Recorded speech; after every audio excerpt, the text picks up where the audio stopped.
Bonjour et bienvenue à l'émission La Parole vivante. Cette émission, on se comprend la Bible et on découvre qui est Dieu et quel est son plan extraordinaire qu'il a pour nous. Aujourd'hui, mon invité ou mon collaborateur, ou en tout cas toi. Bonjour Martin.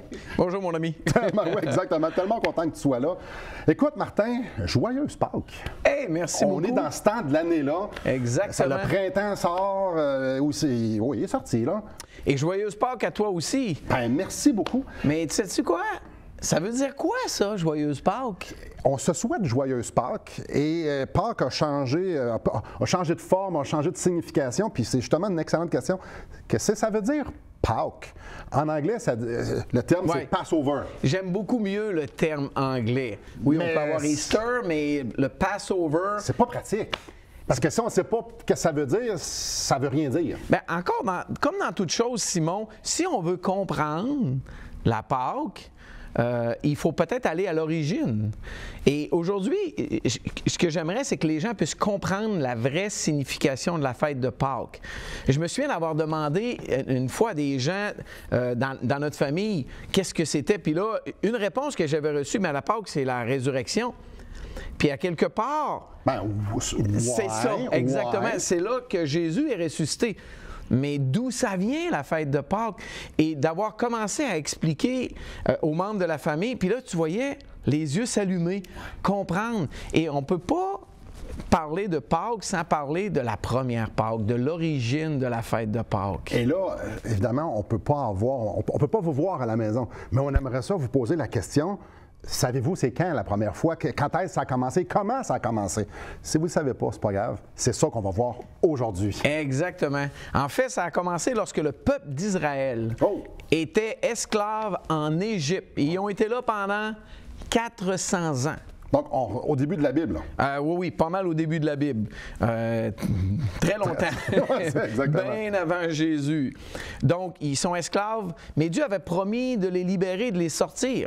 Mais le problème, c'est qu'il y avait un pharaon qui était... Ça ne tentait pas trop. Non, mais c'était sa source de main-d'œuvre. C'était les esclaves israéliens. 2 millions de personnes qui travaillent gratuitement et que tu n'as pas besoin de les nourrir tant que ça. Tout ça, tu ne veux pas perdre ça. C'était précieux pour lui, exactement. Mais Dieu, lui, a dit non, attends un petit peu. Là. Je veux que mon peuple vienne m'adorer dans le désert. Dieu voulait racheter son peuple pour que ce soit un peuple qui lui appartienne, un peuple qui soit focalisé sur l'adoration de ce grand Dieu-là. Donc, vous ne pouvez pas rester en Égypte. Je vous ai promis, j'ai promis à vos pères, la terre promise, c'est là que je vais vous emmener. Exact. Là, je vais faire un petit résumé d'une très longue histoire. Exact. Mais là, on a Pharaon qui ne veut pas, mais Dieu il a décidé qu'il les faisait sortir. Et là, c'est ce que nos auditeurs sûrement vont réaliser, ils vont connaître les fameuses 10 plaies d'Égypte. Le Nil qui va se changer en sang, les grenouilles, les ténèbres, les poux, toutes ces choses-là qui vont arriver une après l'autre. La 10e plaie, c'est laquelle? C'est Pâques. C'est c'est ça. La 10e plaie, c'est là que Dieu avait dit, je vais faire mourir tous les fils premiers-nés, tous les mâles premiers-nés dans toutes les familles. Qu'est-ce que tu en penses? Que je le lise. Oh, excellente idée. Donc, on est dans Exode au chapitre 12. Je vous invite à prendre vos Bibles et on va regarder le verset 12 et 13. Cette nuit-là, et là c'est Dieu qui parle, je passerai dans le pays d'Égypte et je frapperai tous les premiers-nés du pays d'Égypte, depuis les hommes jusqu'aux animaux, et j'exercerai des jugements contre tous les dieux d'Égypte. Je suis l'Éternel. Le sang vous servira de signe sur les maisons où vous serez. Je verrai le sang et je passerai par-dessus vous. Il n'y aura point de plaie qui vous détruise quand je frapperai le pays d'Égypte. Il y a beaucoup de stock. Donc, Pharaon dit non, je ne veux rien savoir de vous laisser sortir. Et bref, lui est en train de faire un bras de fer avec Dieu. Oui, c'est jamais la meilleure idée à faire. C'est jamais la meilleure idée. Et là, il y a comme un genre, l'expression en anglais, c'est build-up. Il y a comme un momentum qui est en train de se produire. Puis là, c'est comme, non, je ne vous laisse pas sortir. Puis ils disent, OK, la dixième plaie, ça fait mal. Bien, il n'y aura pas une maison en Égypte où il n'y aura pas la mort d'un premier-né. Et moi, j'ai 3 fils. J'ai le nom, j'ai le visage, imagine-toi. Là. Ça me tente pas. Là. Pas du tout. Non. Mais la bonne nouvelle, parce que souvent quand il y a des bonnes nouvelles, il y a des mauvaises nouvelles, Dieu veut nous donner une bonne nouvelle. Fait que la mauvaise nouvelle, c'est que tous les premiers-nés d'Égypte vont mourir. C'est décidé. C'est la 10e plaie. Mais c'est pas nécessaire. Exact. Mais pour que ça n'arrive pas, il faut mettre sa confiance dans le plan de Dieu. Pas ce que tu penses. Même si tu t'en vas t'enterrer dans un trou en sécurité, ton premier-né va mourir. Il faut que tu mettes ta confiance dans le plan de Dieu. C'est spécial parce que Dieu nous dit d'une façon très spécifique, voici ce que je veux que tu fasses pour ne pas que ton premier-né meure. C'est ça. C'est simple. Verset 5, toujours du chapitre 12. Ce sera un agneau sans défaut mâle d'un an, âgé d'un an. Vous pourrez prendre un agneau ou un chevreau. Verset 7, on prendra de son sang et on le mettra sur les 2 poteaux et sur le linteau de la porte des maisons et on va le manger. Donc, c'est simple un peu. C'était fort simple et c'était... Vous savez, l'agneau pascal, souvent on va l'entendre parler même. Bien, c'est de là que ça c'est né. Exactement. Si tu veux pas que ton premier-né meure, Dieu dit, c'est simple.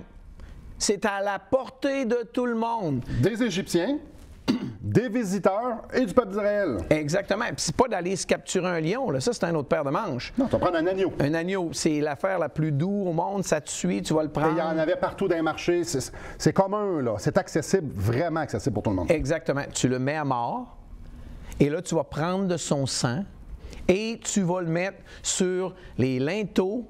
Le linteau et les poteaux de ta porte. Le linteau, c'est la planche de bois au-dessus de la porte. Le cadre de porte. C'est tu ça, vas mettre ton cadre de porte. Exact. Un peu spécial comme... Ben, en tout cas, mettre du sang sur mon cadre de porte, pas tant, non? Surtout dans ce temps-là, il ne mouille pas bien. Il n'y a pas de pluie qui lave la maison, il n'y a rien de ça. Et c'est là que ça prenait un acte de foi. En fait, c'était d'accepter, de croire. Dieu a dit de faire ça. Ah, mais je vais beurrer ma porte, excusez-moi l'expression, avec du sang. Oui, mais est-ce que tu es capable de le faire? Oui, même si tu as mal aux jambes, même si tu es vieux, tu es capable de faire ça. Là. Tu peux demander à ton voisin de te le faire. Il va t'aider. C'était accessible à tous. C'était faisable. Parce que Dieu ne voulait pas nécessairement que les premiers-nés de tout le monde meurent. Exact. Il voulait plutôt se créer un peuple qui croirait dans ce qu'il dit, qu'il prendrait au mot. Alors, ceux qui étaient pour le faire, c'est ceux qui ont dit, non, Dieu est Dieu, c'est l'Éternel, et on veut le prendre au mot, et on veut lui être soumis. Et c'est pas tout le monde qui l'ont fait.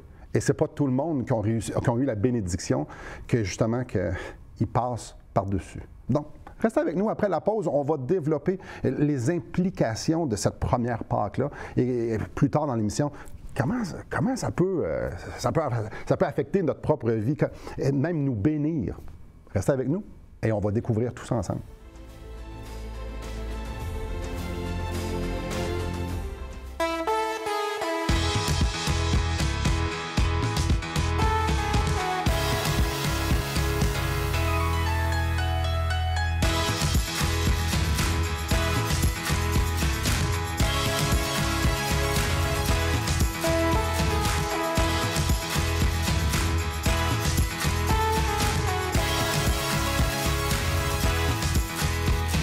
Pour en savoir plus, visitez radioespoir.ca. Bonjour à vous. Juste, on va récapituler un peu ce qu'on a vu. On parle de Pâques. C'est Pâques aujourd'hui ou c'était Pâques hier, tout dépendant quand est-ce que vous écoutez l'émission. Et puis là, on a vu la première Pâques. Et la première Pâques a été précédée de 9 plaies. 9 calamités. C'était épouvantable. Dieu a dit, vous allez m'adorer dans le désert. Puis Pharaon, qui était le grand boss, qui était l'empereur, puis qui lui, il y avait environ 2 millions de personnes qui travaillaient pour lui. Il dit, je ne les laisserai pas partir. Puis quand je dis travailler, c'était des esclaves. Oui. Mais Dieu dit, attends un petit peu, je t'ai dit, tu vas les laisser partir. Puis si tu ne les laisses pas partir, il y a des choses qui iront pas bien. Les 9 plaies. Et là, Pharaon, il joue au bras de fer. Il dit, non, je suis capable d'endurer ces plaies-là, c'est correct, puis tu as quitté au complet. Puis là, Dieu dit, OK, c'est parfait. La dernière plaie, c'est que tous les premiers-nés vont mourir. Mais ce n'est pas nécessaire. Si vous sacrifiez un agneau et vous mettez son sang sur vos cadres de porte, Pendant la nuit, je vais passer, et si je vois du sang sur vos portes, je ne tuerai pas le premier-né. Mais s'il n'y a pas de sang, je vais assurément tuer le premier-né. Donc, ce n'était pas nécessaire que le premier-né meure. Non. Ce n'était pas du tout nécessaire. Et évidemment, les Juifs, c'est ce qu'ils ont fait. La grande majorité, pas juste les Juifs, il y avait beaucoup de visiteurs, puis qu'eux autres, ils ont fait comme, hey, oh, un instant, là, Dieu nous demande ça. Eux autres, ils ont vu 9 plaies avant, là. Ils sont dans le bain. On dit, si c'est arrivé 9 fois, la 10e, elle va arriver aussi. On va mettre du sang, on va prendre Dieu au mot. C'est Dieu, on le craint, parfait, on fait ça. Mais là, ma question pour toi, Martin, c'est que ça, c'est la première Pâques. On est à peu près 4000 ans plus tard. Qu'est-ce qu'on fait encore à fêter ça? Pourquoi on fête la Pâque? Bien, les Juifs continuent de fêter la Pâque juive parce qu'ils n'ont pas reconnu que Jésus était l'agneau de Pâques ultime. Donc, ce que Jean-Baptiste a dit, a reconnu quand il a vu Jésus, les Juifs aujourd'hui ne le reconnaissent pas. Qu'est-ce qu'il a vu Jésus? Mais justement... pas Jésus, Jean-Baptiste. Jean-Baptiste, quand il a vu Jésus pour la première fois, tu te souviens de sa phrase qu'il a dit? Il a regardé Jésus, il a dit « Voici l'agneau de Dieu qui ôte le péché du monde. » Puis pour nous, Québécois, ben oui, c'est beau, c'est une belle phrase, mais pour un Juif qui entendait ça, là, oh, qu'est-ce qu'ils viennent de dire là? Agneau de Dieu, efface péché. C'est tout un langage, c'est là. C'est solide comme langage. Ouais. Donc, premièrement, on a ce petit indice-là. Et une que j'aime toujours qu'on réalise, pardon, Jésus est mort quand est-ce durant l'année? Ben, il n'est pas mort au mois de novembre, il n'est pas mort au mois de juillet, il est mort à la Pâque. Est-ce que c'est un hasard? Il y a 52 semaines dans une année. C'est spécial. Les Juifs fêtent une fin de semaine par année, une journée par année, la Pâque. Donc, ils se remémorent ça. Ils se remémorent la sortie d'Égypte. Ils se remémorent le salut ou la rédemption qu'ils ont eu en Égypte. Puis, donc, ils vont immoler un agneau pour tout ça encore, pour le pardon de leurs péchés, pour que ça puisse les couvrir. Et c'est cette journée-là que Jésus est mort. À Adam? Bien, on aurait en pourcentage, c'est quoi? Mettons 1 sur 50, donc 2 sur 2 %. Donc, je ne suis pas actuaire, je ne le sais pas. Non, mais on voit clairement que... Puis même Jésus, durant tout son ministère, là, il faisait exprès, il savait quand est-ce qu'il voulait être à Jérusalem. Il savait qu'il devait mourir à Jérusalem. Et il voulait mourir précisément quand? À la fête de Pâques. Parce que lui-même incarne l'agneau de Pâques. Paul, un petit peu plus tard, il va dire dans ses écrits, car Jésus, notre Pâques, à nous, a été sacrifié, a été immolé. Donc, tout ça, là, si on veut juste... Moi, j'aime tout le temps dire à mes étudiants à l'école biblique, dans mes cours de survol, Dieu a tellement de la suite dans les idées. Clairement. Tout était prévu. Tu lis l'Ancien Testament... Ça s'embrique tout ensemble et ça pointe tout vers, justement, ce qu'on est en train de parler, Jésus. Exactement. Si tu me permets, on a lu « Ce sera un agneau ». Quel genre d'agneau tu devais prendre? Il fallait que ce soit un agneau... Sans défaut. Exactement. Mâle, Jésus c'est un homme, âgé d'1 an. Et un agneau âgé d'1 an, c'est un agneau qui est à maturité. C'est pas un petit bébé, là. C'est un adulte. Exactement. Donc, ça, c'était les caractéristiques que l'agneau devait avoir. Et sans défaut, il y a des détails intéressants. Parce que, tu sais, Jésus va rentrer en gloire à Jérusalem, tout le monde crie Hosanna. Et je sais pas si tu sais, mais comme l'Évangile de Marc, 40% de l'Évangile de Marc se passe là. C'est cette semaine-là. Et tour à tour, les Sadducéens, ils vont venir poser des questions pièges à Jésus. Ils vont se faire retourner, rabrouer, ils ne savent plus quoi dire. Les pharisiens vont venir, les hérodiens vont venir, les scribes vont venir.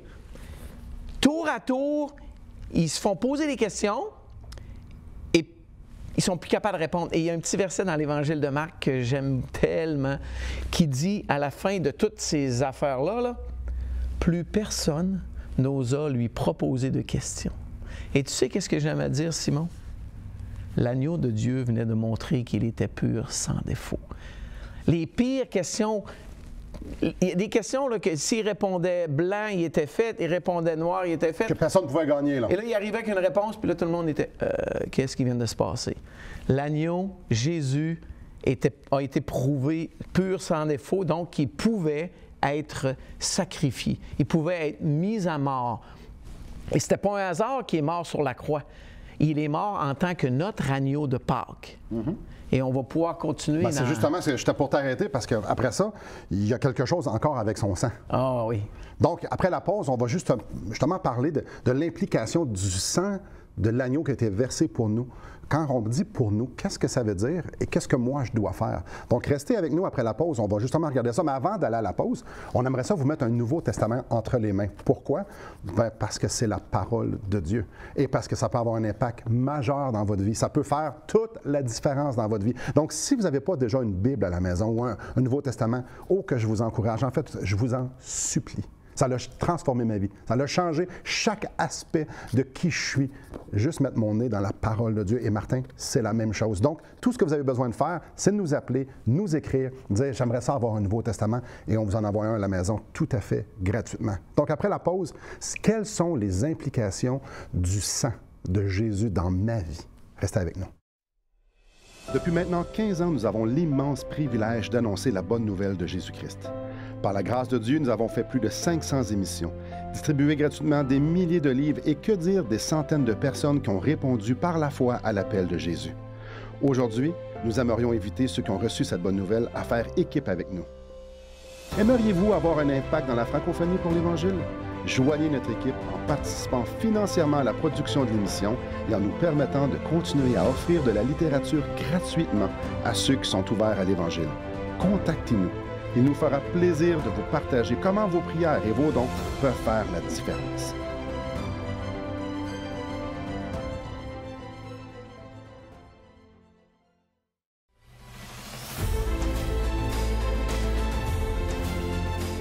Bonjour à vous. Martin, je ne peux pas m'empêcher de réfléchir et de penser à cette nuit-là en Égypte. On dit, oui, OK, les premiers-nés, tout.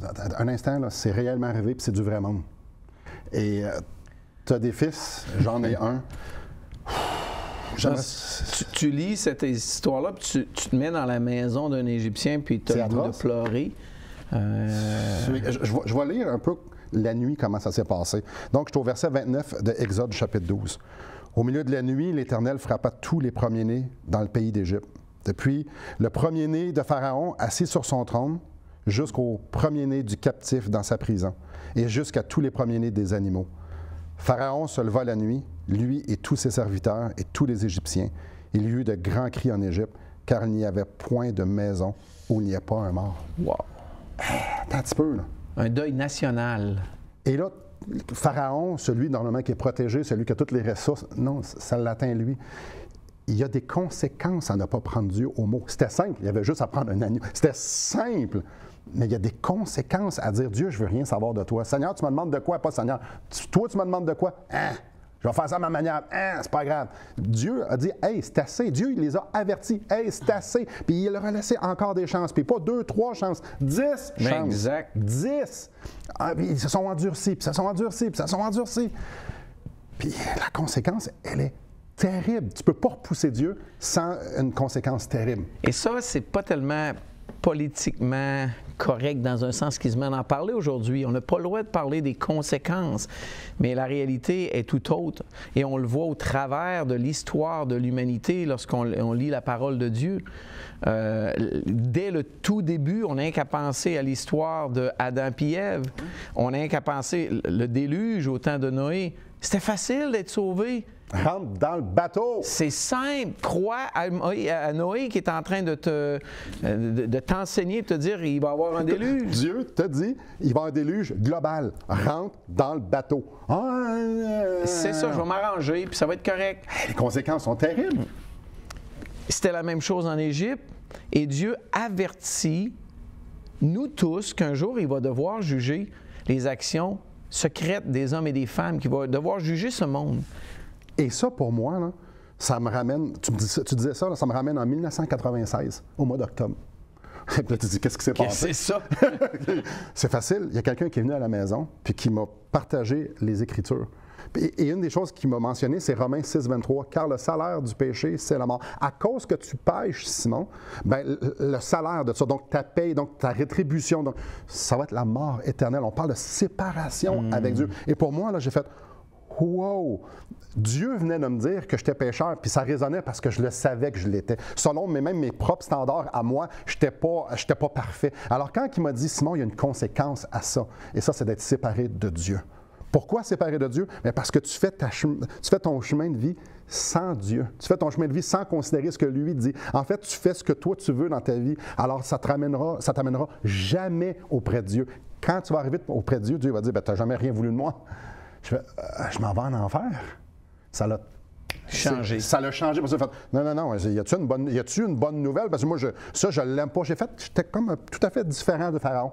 Je me suis pas endurci. Moi, j'ai fait, oh, j'aime pas la conséquence de mes péchés, moi. Et c'est bien. J'aime pas ça. Éternellement, je suis reconnaissant. Bref, tu t'es réalisé face à la 10e plaie qui amenait la mort en Égypte. Et quelqu'un m'a dit que sans effusion de sang, il n'y avait pas de pardon de péché. Et ça donne bien, Jésus a versé son sang pour moi. Jésus était sur la croix, portant mes péchés. Et tout ce que j'avais besoin de faire, c'était prendre son sang et le mettre sur mes cordes de porte de ma vie. Et te mettre sous la protection du sang de Jésus. Comme les Israélites en Égypte, ils mettaient le sang, puis là, ils ne pouvaient pas rester dans la cour à regarder. C'était écrit qu'ils devaient rentrer dans la maison et faire confiance. Et le texte qu'on a lu tout à l'heure, là, dans Exode 12, disait « Pour vous, en revanche, le sang servira de signe sur les maisons où vous vous trouverez. » Regarde ça. « Je verrai le sang et je passerai par-dessus vous. Je fêterai la Pâque. Passover. Je vais passer par-dessus vous. Il va passer par-dessus vos fautes. » Et lorsqu'on fait, comme tu l'as dit, on met le sang de Jésus symboliquement sous les poteaux et le linteau de la porte de la maison de notre vie, si on veut, Dieu arrive, il voit la maison de Martin, il ne regarde même pas ses péchés, il dit non, ils sont couverts par le sang de Jésus. Attends un petit peu, là. Jésus est mort pour moi, pour me couvrir de moi qui s'en va, moi qui est rebelle, moi qui, la Bible nous parle, je suis un ennemi de Dieu, moi qui ne veux pas prendre Dieu au mot, je m'en vais là. Attends un peu, Jésus est venu mourir sur moi, lui l'agneau de Dieu, lui parfait. Il me dit, Simon, tu as juste besoin de croire que ce que j'ai fait, c'était suffisant. Fais-moi confiance. Maintenant, mets ton sang sur ta vie, même pas ton sang, mon sang, crois du plus profond de ton âme que ce que j'ai fait était suffisant pour que Dieu passe de son jugement par-dessus toi, parce que je l'ai pris, et toi, va te reposer. Va te reposer de tes œuvres, j'ai tout fait. C'est formidable. Moi, j'étais sans force pour me changer. J'étais sans force pour pouvoir me construire un pont jusqu'à Dieu. Puis Dieu dit non, mais moi, je vais venir, puis je vais faire tout ce qui est nécessaire. Tu y crois-tu?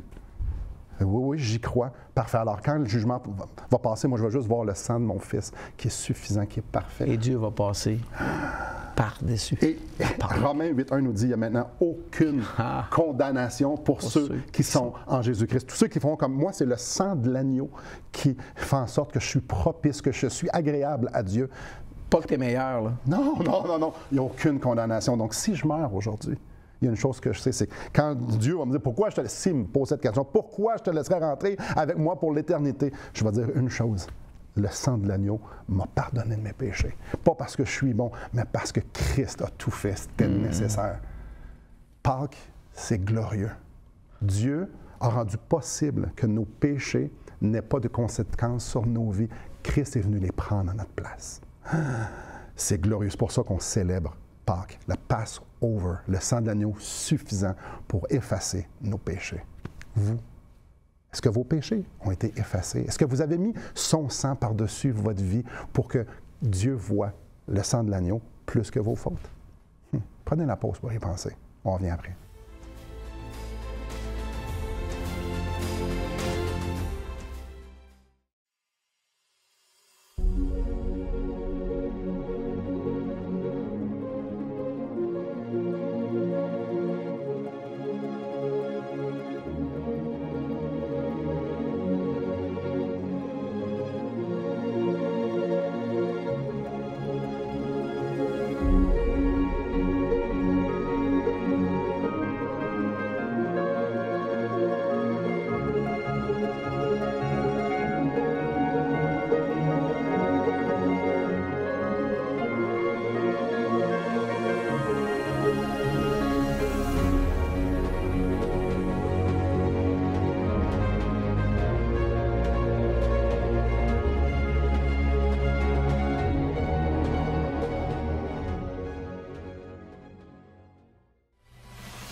Bonjour à vous.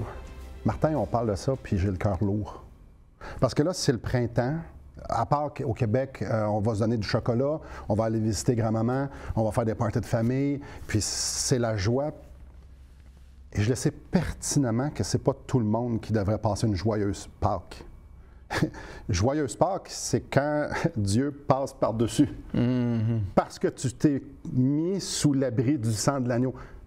C'est pas tout le monde qui veut ça. C'est pas tout le monde qui comprenne ça, puis c'est pas tout le monde qui met leur foi dans la suffisance du sacrifice de Jésus. Mais en fait, c'est pour ça qu'on est ici, Simon, aujourd'hui, en ce jour de Pâques particulier ou dans cette semaine de Pâques. Et on aimerait ça vous souhaiter joyeuse Pâques à vous, nos auditeurs, mais pour qu'elle soit joyeuse, une vraie joyeuse Pâques, pas une Pâques, excusez-moi le terme, mondain de ce siècle où on se donne des chocolats, où on souhaite joyeuse Pâques, puis on ne sait même pas qu'est-ce qu'on veut dire. Maintenant, vous savez qu'est-ce que signifie la Pâque. La Pâque, c'est lorsque Dieu a permis à son peuple de sortir d'Égypte sans que leurs premiers-nés meurent et ont été saufs. Ouais. Lorsqu'ils ont pris le sang de l'agneau, ils l'ont mis sur les poteaux et le linteau de leur maison, puis ils se sont mis sous la protection du sang. Et chers amis, chers auditeurs, vous pouvez tous faire cela. Alors que Jésus est mort à la Pâque, il y a près de 2000 ans, il est mort justement pour être ce sang que vous avez simplement à prendre et à mettre sur les poteaux et le linteau de la porte de votre vie et de vous mettre sous l'abri de ce sang-là. Et vous allez avoir une joyeuse Pâques, vous allez avoir la paix avec Dieu. Et ceci est accessible à tous, c'est simple. Tous les plans que Dieu a pour l'humanité sont simples. Il faut simplement lui obéir par la foi. Et nous vous en conjurons, chers amis, chers auditeurs, mettez-vous sous la protection du sang de l'agneau de Pâques, l'agneau de Dieu, du sang de Jésus-Christ qui est mort pour vous, afin que Dieu passe par-dessus vos péchés et qu'il vous voie pur. Mes chers amis, on a toutes les raisons de célébrer à Pâques. Je vous lis 1 Jean 5,13. Je vous écris ces choses afin que vous sachiez que vous avez la vie éternelle, vous qui croyez au nom du Fils de Dieu. Est-ce que ça s'adresse à vous? Est-ce que vous croyez au nom du Fils de Dieu, à son sacrifice suffisant? Plus besoin de bonne œuvre, plus besoin de religion, juste le sang de l'agneau. Oh, je vous en conjure, comme Martin, mettez votre confiance dans ce sacrifice qui a été fait pour vous et célébrez son pardon qu'il vous offre. Merci Martin. Joyeuse Pâques. Joyeuse Pâques, mon frère. Que le Seigneur vous bénisse.